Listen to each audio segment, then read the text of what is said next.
They called him the Michigan Assassin, a fighter who seemed born for violence, but cursed by it too. Stanley Ketchel didn't just fight in the ring, he fought life itself.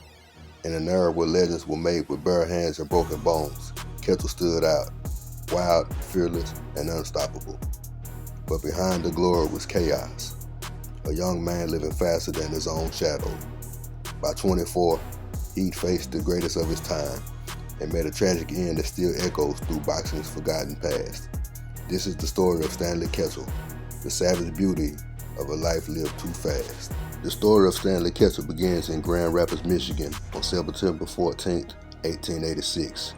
Born Stanley Ketchel, the son of Polish immigrants, his childhood was shaped by hard labor, poverty, and a restless spirit that could never sit still. As a kid, Ketchel bypassed school and ended up running with street kids and getting into a lot of street fights. At the age of 12, he ran away from home and became a child hobo. He spent his teenage years in Butte, Montana, and eventually became employed as a bouncer.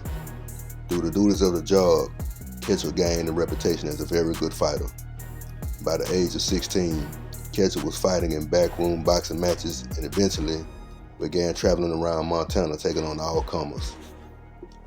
He made his pro debut on May 2nd, 1903 at the age of 16 versus Kid Tracy. He ended up winning the fight via first round KO. And from there, Ketchel ran off a record of 36 wins, 3 losses, and 3 draws. And impressively, all 36 wins came by way of knockout. Then on December 12, 1907, Ketchel took on Joe Thomas for the vacant middleweight title, a fight Ketchel ended up winning via points to become middleweight champion of the world. Ketchel ran off 4 initial title defenses of the middleweight title, and he would become the first man to ever regain the middleweight title when he stopped Billy Papke in the 11th round of the bout, November 26, 1908. He would go on to defend the title one last time before searching the landscape for a bigger and better challenge, and that challenge will come in the form of then heavyweight champion Jack Johnson. And as you can see here, as they went on the press tour, Ketchel famously wore long coats to hide the platform shoes he was wearing in order to try to look taller than he was, so people wouldn't think he was much smaller than Johnson. And that fight was scheduled as a 20-round heavyweight title bout, and it was scheduled to take place on October 16, 1909. So let's get into that bout. All right, so as you can see here, this is when the bout took place on October 16, 1909. And there are 3 photographs, and I'm going to break each one of them down in chronological order. The top one, the fight was going on, and the unsaid thing is that Johnson basically was going to carry Ketchel for the entire 20 rounds and not make it look as bad as it could have. So that's the top photograph. You got the men squaring off, big crowd, big fight. So you go to the bottom left photograph, and you see Jack Johnson on the canvas. Well, that took place in round 12. I guess Stanley Ketchel decided to veer off the script, and he landed a big shot that floored Johnson. And if you see the footage of the fight, Johnson, was a little dazed, shook his head, and he immediately got up, and you see the bottom right picture. And you see Ketchel laid out on the floor and Johnson standing on the ropes. So as soon as Johnson got to his feet, he landed a right hand on Ketchel that was used so much force that he fell himself. He fell forward himself. And when he got up, of course, you see Ketchel laid all the way out. Ketchel was laid out, and the word is when Johnson landed that right hand, he snapped all 4 of Ketchel's front teeth at the root. So another thing you will see if you see the footage, you'll see as Ketchel is laid out, you'll see Johnson, messing with his glove. And what they said he was doing was pulling Ketchel's teeth out of his glove. So, Ketchel, like I said, he veered off script with the champ, and it cost him dearly. So his bid for the heavyweight title, he came up short. So that was the end of that night. Jack Johnson retained his title and moved forward as heavyweight champion of the world. So after this, the calendar would move forward to the year 1910, a year in which Ketchel would have 6 more fights, most notable being against fellow all-time great Sam Langford, a fight which Langford would take via newspaper decision. Later that same year, while looking to take a break from the fast-paced lifestyle he lived and to prepare for a possible rematch with Jack Johnson, Ketchel decided to move to a ranch owned by his friend, R.P. Dickerson, who you can see standing to the left of Ketchel in the photograph.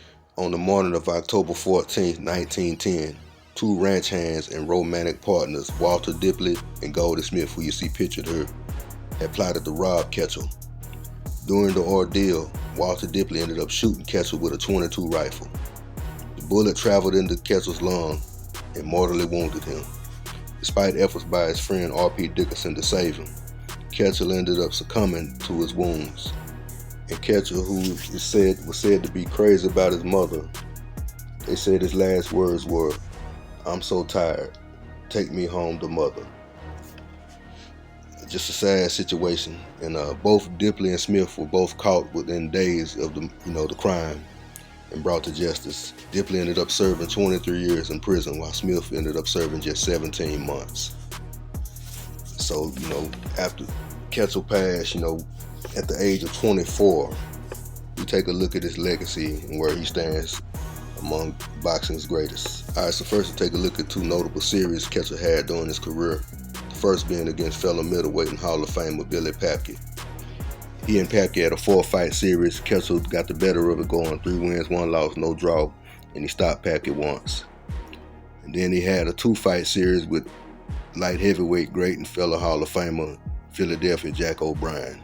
They had a 2-fight series in which Ketchel won both fights, the second of which he ended up stopping O'Brien via 3rd round TKO. Alright, so now we'll take a look at Ketchel's overall resume. He had an overall record of 51 wins, 7 losses, 3 draws, 46 wins by way of knockout.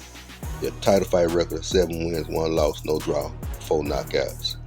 He reigned as lineal champion from December 12, 1907 to September 7, 1908, and regained the title and reigned again from November 26, 1908 to October 15, 1910, which was the day after his passing. And he made 5 defenses of the lineal title. Versus Hall of Famers, he had a record of 5 wins, 4 losses, no draws with 2 knockouts. And he beat 2 Hall of Famers in total, which were O'Brien and Papke. And remember, he did all this by the age of 24. And I personally have Stanley Ketchel ranked number 6 in my all-time middleweight rankings. So I do hold him in very high regard because he accomplished a lot in a very short amount of time. To do all this by the age of 24 is pretty impressive. So that's the story of Stanley Ketchel, man. In the end, Stanley Ketchel lived the way he fought, fast, fearless, and without a thought for tomorrow. He was only 24 when the bullet ended his story, but his legend never really died.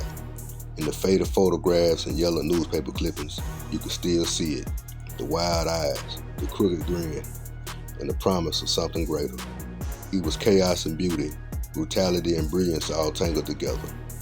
Boxing remembers his champions by their belts, their records, their titles.